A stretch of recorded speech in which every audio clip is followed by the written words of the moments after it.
Good afternoon, everybody. I decided to go ahead and put this out on a Monday because I got a lot of stuff I could talk about. I mean, from Christmas on. But I would give you a few headlines, and it'll give you an idea of what I'm going to talk about. It's basically going to be a Christmas weekend recap. We'll start off with the Kamara six-pack. Then LSU needing both offensive and defensive coordinators. Will they have to lay off more people in the athletic department to pay for big-name hires? And another thing I want to talk about is a YouTube star almost had his lottery ticket cashed in. And yeah, you know what lottery ticket I'm talking about. Well, anyway, let's get started here on this Monday. It is 12:03 here in the Central Time Zone, as where I'm sitting in New Iberia, Louisiana. And yeah, after having 10 days off in a row from work, I'm back at the grind. But it's my lunch break, so let's get it started.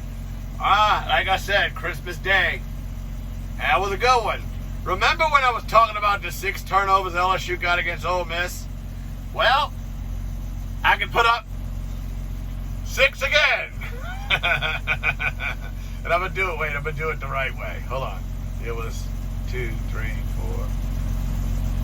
That's exactly what Alvin Kamara did when he had scored his 6th touchdown in that game against the Minnesota Vikings. I saw a question on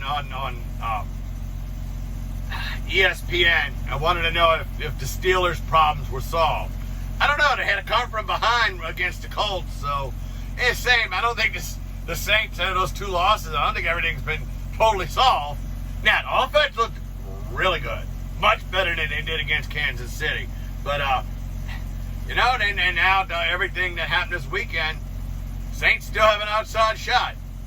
Well, they got the Chicago Bears, who need to beat the Packers, and on Sunday. That game's 325. I saw the Saints-Panthers has moved to 325. They're doing that because obviously both games in unison. They'll know, you know, both teams, you know, have to do what they have to do. Saints had to take care of their business. Bears had to take care of their business just to get in the playoffs. So, you know, they won this week against Jacksonville, but getting back to the 6 touchdowns, my God, I mean, you know, the last time that happened was 1929. Whoa! Like, we didn't even wear helmets. The guy was helmetless. And so they just wore these pants and these jerseys, and that was it. So, it was just one of those things where you look at it, it's like, wow, that's something else. But it's been that long since somebody did something like that. But, I mean, like they said, first time this century somebody scores 6 touchdowns running a football in one game. You know, imagine if Taysom Hill didn't have the 1. He could have had 7, but that's okay. 6, he could have had the record all to himself. But that's okay. I mean, you know, Saints do what they got to do, win 53 and 52-33. So, I mean, they won big enough. They got the win. They got back off the schneid, the 2-game slide. And also, now are and I can hold up 4 fingers for that. 4, as in a 4-peat of NFC South championships for the Saints. And first time in division history. And the South's only been around since they expanded to the 4 divisions. So, but 4 in a row for the Saints. And that was after the Panthers did 3 in a row. So, like I said, it's now their record 4 in a row. Something Atlanta hasn't done, something that Tampa Bay hasn't done. So, you know, hats off to the Saints. They know what's ahead of them. Just got to get that win against the Carolina Panthers and things. One thing that will definitely lock up the number 2 seed for the Saints. So if they were able to beat Carolina, they're the 2 seed regardless. They'll have that wrapped up. But the problem with that is, it's going to be, can you still get the 1? It's possible. Like we said, Bears are going to have to win to get in the playoffs, so it's up to the Bears at this point. So, but let's go ahead and move on from that. We'll worry about next week, but that's still 6. 6! Wow. Big old 6-pack. And that probably wouldn't have happened if Adam Trotman didn't catch that ball and get it almost to the goal line. So that doesn't happen. Probably doesn't do it, but got to do it. Pulled it off, the double hat trick. Hell, he pulled off the hat trick in 1 quarter. So that was good. Man, something in my eye. Sorry. Second issue, LSU, as their football team needs both offensive and defensive coordinators. Well, I know I had said before that, man, it would be nice, maybe Corey Raymond gets the job and then they wouldn't have to spend a whole lot of money. But Corey decided, Raymond, he decided that he's going to go ahead and stay where he's at. Well, it's probably a good thing for LSU because not only he's a really good defensive backs coach, but he's a really, really good recruiter. So I think having Corey Raymond standing at that major recruiting spot, I think that's still good for LSU going forward. So I can understand why. Now, what that means is they got bunches of people out there, including Will Muschamp out there. He coached here before, and he's coached in different places, coordinator and head coach, but he's probably a better coordinator than a head coach. So he'd be a good hire. Just going to probably take some good money. Same with the offensive coordinator, but I heard one interesting name. Well, remember Garrett Nussmeier signed his letter of intent. He's coming to LSU.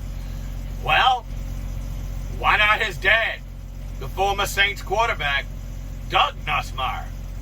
Garrett was born in New Orleans. Obviously, that's why they call him the boot boy. He was born when his dad played for the Saints. And I think that would be a good hire to bring Nussmeier in as the offensive coordinator at LSU. I think he's got a good mind as far as offenses. We've seen him work before different places. I think that would be a good move. But probably would take more money than you're willing to spend. Which, remember, the athletic department's about $80 million in the red. Well, because of COVID. So, and I wouldn't guarantee that you think you're going to fill up your stadium next year either, because, this COVID's not going anywhere. And I don't know how fast they're going to be able to give people the vaccines or not. I don't know. So you may not have full stadiums again. So it is, it may not be good. More than likely, if that happens, they're going to probably have to lay more people off. And that's probably the direction they're going to have to go in because of, obviously, your football is your big money maker, so you got to do what you got to do as far as that. And so we'll see. They still had a good recruiting class. They still have, more. They still got some stuff to finish. But, yeah. But at least, going 5-5, it at least worked to at least something decent. At least they were able to finish right. With the Pelicans, and I want to talk about that. They did win a game last night over the previously 2-0 unbeaten San Antonio Spurs, who's been obviously a division foe for the Pelicans, and it was a good win. They won by 3, but defensively they played much better than they did on Christmas against Miami. But we're talking about the best team in the East.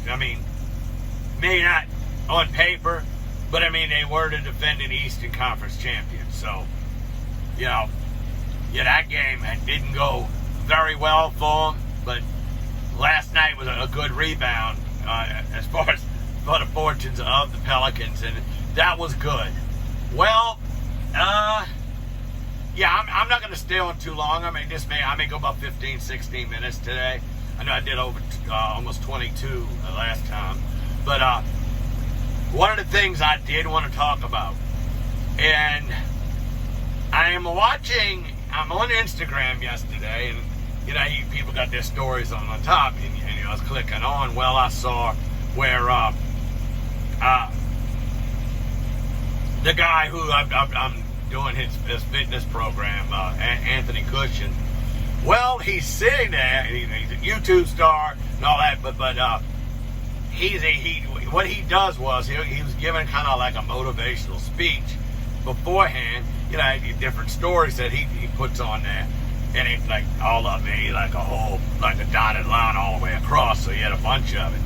But he was giving a motivational speech about people, about, you know, hey, all right, Christmas came. You may have eaten too much. You may have eaten too much. You may, you know, have gained a little weight, but don't worry about it. Get back on track. And basically, that's what I did yesterday. I got back on track. So, you know, I got my workout in yesterday. I got my walk around the neighborhood. Well, up and down Burlingame Street. I just go up and down my street. Well, the next slide, they have Anthony. He's on his weight bench. He's got it's on an incline. He's got his bar. He's got his hands on the barbell. He's about to pick this thing up. Next thing you know, the back end collapses. I mean, it boom, all the way to the floor. So imagine if he'd have had his hands on, I mean, he would have had the bar. He's gone. He's going back. And like I said, he almost cashed in his lottery ticket yesterday. And you know what lottery ticket? That's the lottery ticket. You know, obviously you want to be ready to go when you cash that one in. But boy, I tell you what, I was like, wow.